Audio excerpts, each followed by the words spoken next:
Welcome back to middle education. कैसे हैं आप सब और कैसा रहा आप सबका पेपर। मैं उम्मीद करता हूं गणित का पेपर तो बहुत अच्छा गया यार। अरे भाई, तुम्हारा बेसिक गणित हो या स्टैंडर्ड गणित हो, मिडिल एजुकेशन के मॉडल क्वेश्चन पेपर से ही क्वेश्चन आए थे। मैं दिखा देता हूं, ये देखो एक सेट का प्रश्न पत्र अवेलेबल है। ठीक है, हम सीधे आगे चलते हैं। 7वां नंबर का प्रश्न देख लो, बेसिक स्टैंडर्ड वाली। इसके ऊपर वाला क्वेश्चन देख लो, ये आया था ना, शून्य ज्ञात करने के लिए क्वेश्चन आया था ना। अरे आगे बढ़ते हैं यार, इतना ही नहीं, रुको और दिखाते हैं। ऐसे इस टाइप के क्वेश्चन आए थे ना, एक्स कमान दिया था। अरे भुज और कोटि में आपको पढ़ाया था, वो वाला क्वेश्चन आया है। बस अंकों का खेल हुआ है और बहुत जगह तो सेम टू सेम वही अंक रख दिया जो मिडिल एजुकेशन आपको कराया था। अगर तुमको याद होगा, बेसिक हो स्टैंडर्ड, सेम क्वेश्चन दिमाग में अगर होगा तो डेफिनेटली तुमसे बन गया होगा। तो ये तो एक सेट हुआ। इतना ही नहीं, मैं दूसरा सेट दिखा देता हूं भाई। मिडिल एजुकेशन जो अपलोड करे आपके एग्जाम में ना आए, दैट इज इम्पॉसिबल, ये हो ही नहीं सकता। ऊपर वाला देख लो, नीचे वाला देख लो, गुणनखंड ज्ञात कीजिए, ये क्वेश्चन आया था। भुज और कोटि निकालने वाला आया था। ठीक है, और रुको, अभी तो तुमको टीजर दिखाया हूं, पूरा ट्रेलर बाकी है। इसका तवा देखो, सेम टू सेम ये क्वेश्चन एग्जाम में देखने को मिला था ना। अरे तुम पेपर उठाओ मिला लो। खैर ये सब हम साइड करते हैं यार। अब हमारी है विज्ञान की। एंड देख यार, तू टेंशन मत ले, जिस प्रकार से तूने गणित में तबाही मचाए ना, वैसे विज्ञान में तबाही मचाने वाला है। तो देख यार, तेरे सामने विज्ञान का एक सेट का प्रैक्टिस पेपर लेकर के आ चुका हूं। अभी दूसरा सेट है, टाइप होने गया है, वो टाइप हो रहा है। ठीक है, जैसे ही वो मेरे पास आता है मैं तुरंत उसके वीडियोस अपलोड कर दूंगा। तो फाइनली अभी हम जल्दी से इस पूरे सेट को बहुत अच्छे से कवर करने वाले हैं। और जिस प्रकार से गणित में फायर किए हैं, चाहे बेसिक हो चाहे स्टैंडर्ड, भाई नेक्स्ट लेवल में बच्चों का पेपर गया है। बच्चों के कमेंट, कल तो संस्कृत का था, कल तो मात्र 150 कमेंट थे, लेकिन आज भाई साहब कुछ ही मत पूछो। बेसिक स्टैंडर्ड वाले बच्चे बहुत खुश हैं, बहुत ज्यादा तारीफें चल रही हैं आज मिडिल एजुकेशन की। खैर हम साइंस को देखते हैं। देखो साइंस का ये पेपर है, ये सब इंस्ट्रक्शन मौजूद है, इंस्ट्रक्शन तुम पढ़ लेना। निर्देश बहुत ज्यादा इंपॉर्टेंट है एंड यह आपके प्रैक्टिस के लिए लाया गया है। चलो तो फिर आगे बढ़ते हैं फटाफट बिना टाइम वेस्ट किए। देखो हमारा प्रश्न क्रमांक 1 कह रहा है कि सही विकल्प चुन करके लिखो। इसमें पहला नंबर कहता है सोडियम नाइट्रेट का सूत्र क्या होता है। सोडियम नाइट्रेट कहते हैं NaNO3 को सोडियम नाइट्रेट कहते हैं, ये सही उत्तर हो जाएगा। हमारा दूसरा नंबर कहता है कि क्लोरीन 1 निगेटिव आयन में संयोजकता इलेक्ट्रॉन की संख्या बताना है। तो क्लोरीन 1 निगेटिव है ना, तो क्लोरीन का वैसे तो 17 होता है, लेकिन एक निगेटिव है, मतलब एक उसमें कम है, तो इसका सही आंसर आपको 8 लगा देना है। नेक्स्ट कहता है तंत्रिका उत्तक की कार्यात्मक इकाई क्या है। न्यूरॉन, न्यूट्रॉन, वक्र, एक्सॉन, तो इसका सही आंसर आपको न्यूरॉन लगाना है। आगे देखते हैं वेग का ऐसा मात्रक क्या है, तो मीटर प्रति सेकंड है आपका। नेक्स्ट कह रहा है किसी वस्तु का द्रव्यमान पृथ्वी पर 12 किलोग्राम है, चंद्रमा पर इसका द्रव्यमान कितना होगा। अगर तुम हमारे पृथ्वी पर 12 किलो के हो और मैं तुमको चंद्रमा में ले जाऊं तो तुम्हारा वजन मात्र 2 किलो रह जाएगा भाई, इतने कम हल्के हो जाओगे। ठीक है, नेक्स्ट कहता है ध्वनि की प्रबलता निर्भर करती है, तो आयाम पर निर्भर करती है। अब देखो कोई 60 किलो का व्यक्ति है ना, और तुम अगर उसे तुम ऊपर ले जाओगे चंद्रमा पे, तो उसका 5 किलो ही वजन बचेगा। तुम तो मतलब ऐसे उठा के फेंक दोगे, अरे तेरे भी वजन कम जाएगा भाई। अब देखो वही सब चीजें इंग्लिश में अवेलेबल है।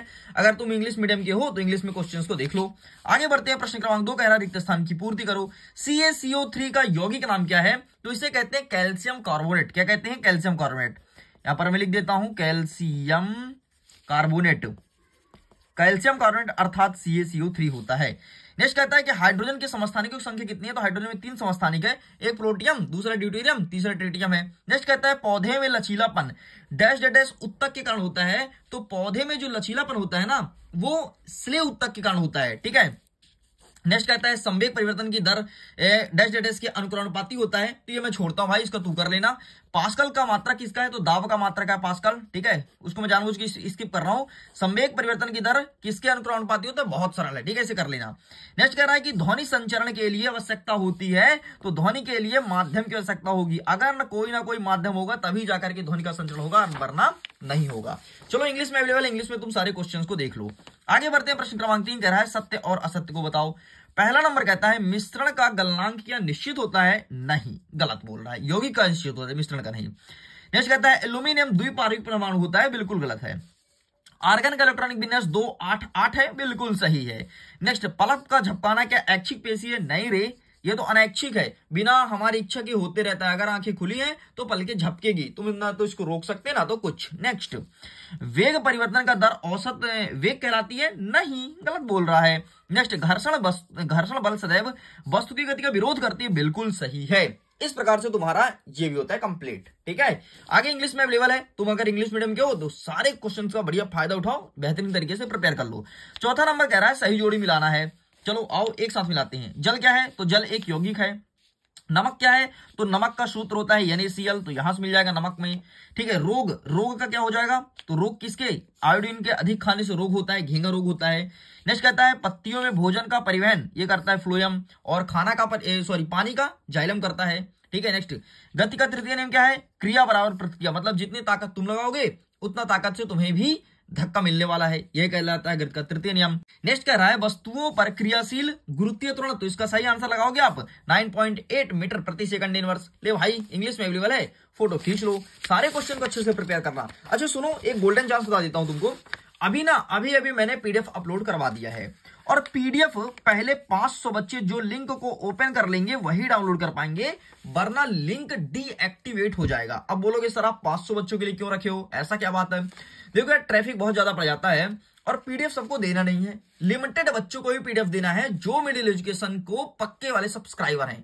ठीक है, वो PDF डाउनलोड करें, PDF विथ सोल्यूशन मिलेगा भाई, प्रश्न और उत्तर। तो लिंक डिस्क्रिप्शन बॉक्स में है, जा करके पहले 500 बच्चे PDF डाउनलोड कर लो। मुझे नहीं पता कितने बच्चे इस वीडियो को देख लिए हैं, लेकिन चेक कर लो, क्योंकि PDF को डाउनलोड कम ही बच्चे करते हैं। अगर 2000 बच्चे देखते हैं तो PDF 10 लोग या 20 लोग डाउनलोड करते हैं। तो सारे अगर 500 में अभी सीट ना भरा हो, तुम्हारा नंबर लग जाए तो प्लीज डाउनलोड कर लेना, और जैसे डाउनलोड हो जाए तो भाई तुम्हें बहुत बहुत बधाई हो, मुबारक हो। अब तुम्हें वीडियो नहीं देखना, PDF से ही पढ़ाई करनी है। 5वां नंबर कह रहा है एक शब्द एक वाक्य उत्तर लिखो। पहला नंबर कह रहा है सल्फर अणु की परमाणुकता लिखिए। तो क्या होता है भाई? 8 होता है। ठीक है। नेक्स्ट कह रहा है कि समस्थानिक का उदाहरण दीजिए। तो कार्बन के 3 समस्थानिक होते हैं, कार्बन 12, कार्बन 13, कार्बन 14, या फिर हाइड्रोजन के 3 समस्थानिक होते हैं, प्रोटियम, ड्यूटेरियम या ट्रिटियम। नेक्स्ट कहता है वसा संचित करने वाले उत्तक का नाम बताइए। तो वसायुक्त, मैं लिख देता हूं वसायुक्त। नेक्स्ट कहता है गति मापने की इकाई क्या है? तो गति को हम प्रति सेकंड से मापते हैं, प्रति सेकंड से। ठीक है, प्रति सेकंड या मीटर प्रति सेकंड से नापते हैं। नेक्स्ट कहता है कि किसी वस्तु की स्थिति, गति या आकृति में परिवर्तन करने के लिए किए गए प्रयास को क्या कहते हैं? तो इसे बल कहा जाता है।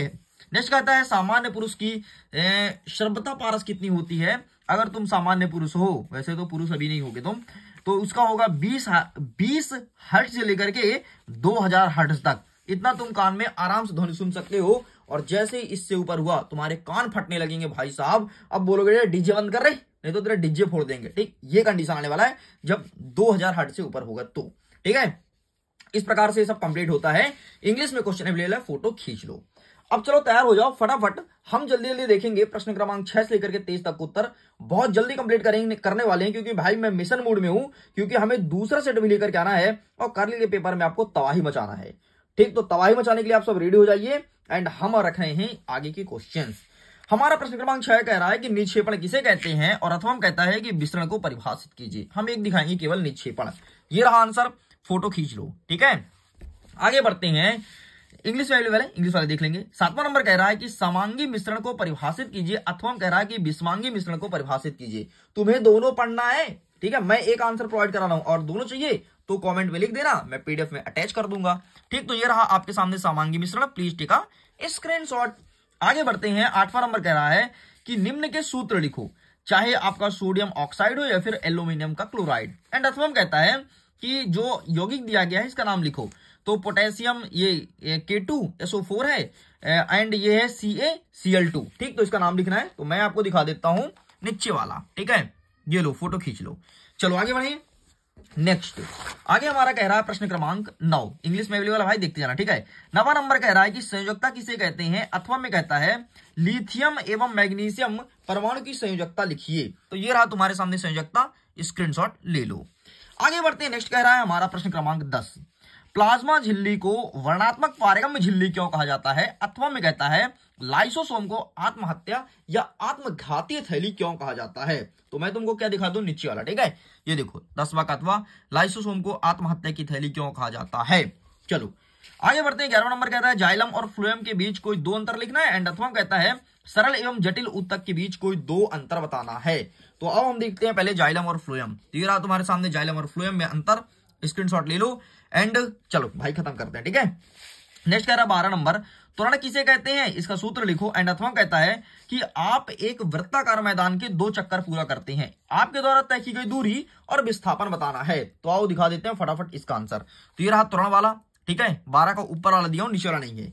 चलो आगे बढ़ते हैं। हमारा 13वां नंबर कह रहा है कि संवेग संरक्षण का नियम किसे कहते हैं, अथवा कहता है न्यूटन के गति विषय के द्वितीय नियम बताना है। तो ये देखो न्यूटन का गति विषय द्वितीय नियम अथवा वाला उत्तर, स्क्रीनशॉट ले लो। आगे बढ़ते हैं, इंग्लिश में क्वेश्चन अवेलेबल है, ठीक है, इंग्लिश वाले देखते जाएंगे भाई। आगे बढ़ते हैं, नेक्स्ट कह रहा है प्रश्न क्रमांक 14 कि गुरुत्वाकर्षण का सर्वात्रिक नियम क्या है, और अथवा कहता है कि द्रव्यमान एवं भार में अंतर स्पष्ट कीजिए।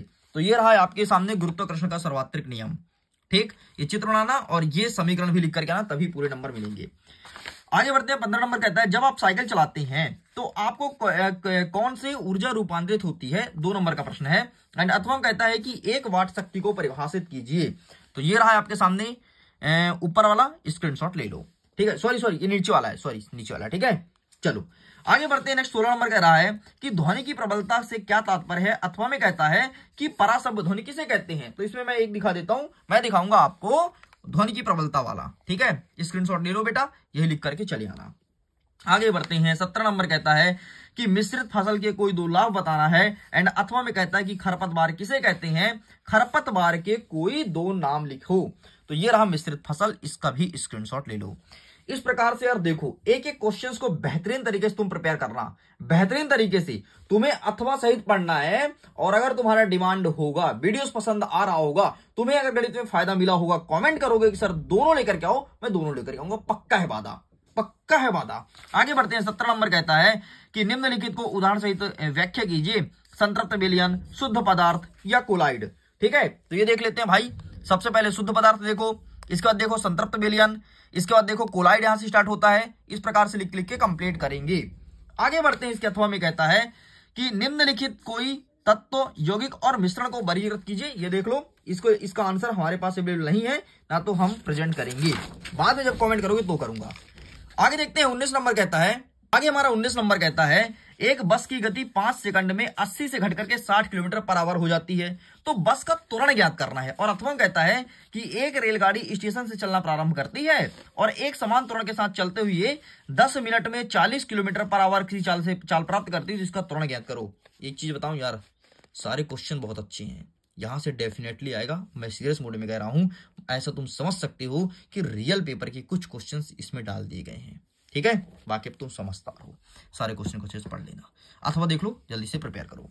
आगे बढ़ते हैं, नेक्स्ट 20वां नंबर कह रहा है कि खाद एवं उर्वरक में कोई 3 अंतर बताओ। एंड अथवा में कहता है कि अंतर फसलीकरण तथा फसल चक्रण के लाभ बताइए। तो खाद और उर्वरक में अंतर देख लो, अंतर ज्यादा अच्छा है और अंतर लिखने पे ज्यादा नंबर भी मिलेगा। चलो आगे बढ़ते हैं, नेक्स्ट क्या कह रहा है, नेक्स्ट हमारा कह रहा है प्रश्न नंबर 21, निम्नलिखित तापमानों को सेल्सियस इकाई में परिवर्तित करना है, ठीक है। यहां पर देख लो 300 केल्विन, 573, 100 और 200 केल्विन। नेक्स्ट क्या कह रहा है कि केल्विन को जो तापमान दिया है केल्विन में, इसे डिग्री सेल्सियस में डिग्री सेल्सियस से केल्विन में बदलना है, ठीक है। जैसे 27, 373 और इसमें 100 और इसमें 0। एक सरल तरीका सुन लो, अगर तुमको बोले केल्विन से सेल्सियस में कन्वर्ट करना है, कुछ मत कर यार, तू 100 से घटा दिया कर कोई भी चीज को। जैसे इसको हटाएगा 300 को तो ये आएगा 200 डिग्री सेल्सियस, ठीक है। 573 473 आ जाएगा।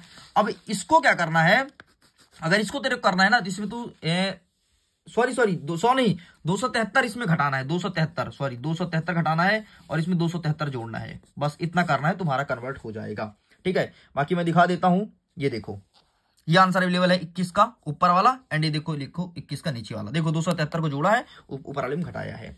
आगे बढ़ते हैं, 22वां नंबर कह रहा है कि प्रत्येक का कार्य लिखना है, अंतर्द्रव्य जालिका, गाल्जी उपकरण, माइट्रोकॉन्ड्रिया या फिर आपका लाइसोसोम, ठीक है। अथवा कहता है कि कोश का विभाजन क्या है, इसके प्रकार को समझाइए। तो मैं आपको दिखाता हूं इसका ऊपर वाला, ठीक है, कोश का नीचे वाला, कोश का विभाजन वाला।